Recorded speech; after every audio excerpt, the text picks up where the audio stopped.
Team India జట్టుకు దూరంగా ఉన్న స్టార్ ప్లేయర్లు యువరాజ్ సింగ్, సురేష్ రైనా, రహానెలు రానున్న వరల్డ్ కప్ పోటీల్లో బరిలోకి దిగుతారని మీడియాలో వార్తలు వస్తున్నాయి. ఈ ముగ్గురు టీమిండియా క్రికెట్ జట్టులో ఒకప్పుడు కీలక బాధ్యతలు చేపట్టారు.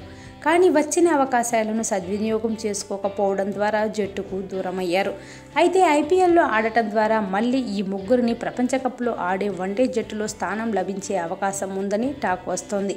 కాసుల వర్షం కురిపించే ఐపీఎల్లో వీరు ముగ్గురు మెరుగైన ఆట తీరును ప్రదర్శిస్తే బీసీసీఐ సెలెక్టర్లు కన్ను వీరిపై పడుతుందని, తద్వారా తప్పకుండా ఈ ముగ్గురు ప్రపంచ కప్ జట్టులో స్థానం దక్కించుకుంటారని క్రీడా పండితులు జోస్యం చెప్తున్నారు.